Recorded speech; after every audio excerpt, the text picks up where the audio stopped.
शशि विदा होकर अपने ससुराल आ जाती है। वहाँ उसकी मुँह दिखाई की रस्म होती है।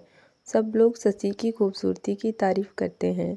सुहाग रात पर जब विनोद शशि के कमरे में आता है तब उसने बहुत ज़्यादा शराब पी रखी थी।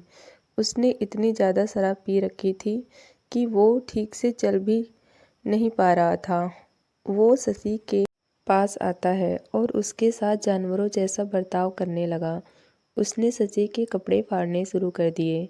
जब शशि ने इसका विरोध किया तो उसने शशि को अपनी बेल्ट निकालकर पीटना चालू कर दिया।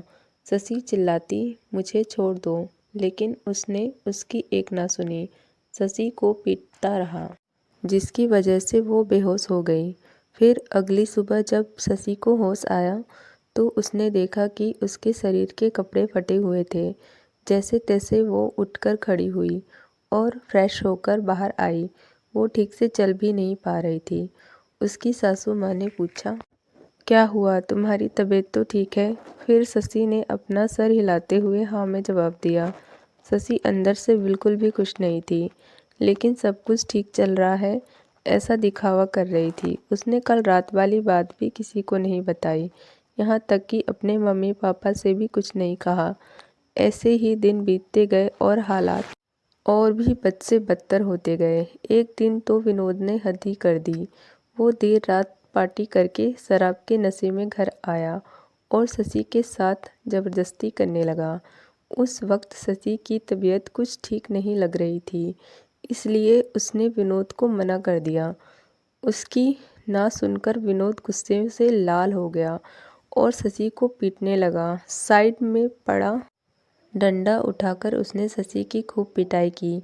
शशि दर्द से चीखने लगी, पर उसकी आवाज़ किसी ने ना सुनी।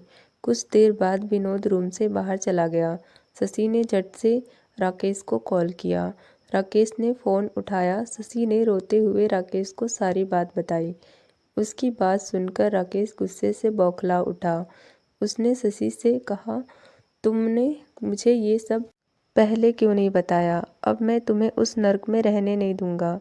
आज ही तुम्हें उस नर्क से बाहर निकालूंगा, फिर अंजाम चाहे जो हो। मैं अंजाम से नहीं डरता। मैं आ रहा हूँ तुम्हें वहाँ से लेने। हम दूर कहीं जाके अपनी दुनिया बसाएंगे। शशि राकेश की बात मान जाती है और उसके साथ भागने को तैयार हो जाती है। फिर राकेश पहुंच जाता है और किसी तरह शशि को वहां से भगाकर ले जाता है। दोनों कहीं दूर चले जाते हैं और एक मंदिर में जाकर शादी कर लेते हैं और अपनी एक नई दुनिया बसा लेते हैं। इधर विनोद को जब पता चलता है कि शशि घर छोड़कर भाग गई है, वो गुस्से से बौखला जाता है। उसने शशि को ढूंढने की बहुत कोशिश की, लेकिन शशि का पता उसे कहीं नहीं लगा। यहाँ शशि अपने प्यार को पाकर बहुत खुश थी और दोनों अपनी ज़िंदगी खुशी खुशी साथ बिताने लगे। इस तरह से दोनों की लव स्टोरी की हैप्पी एंडिंग हो गई।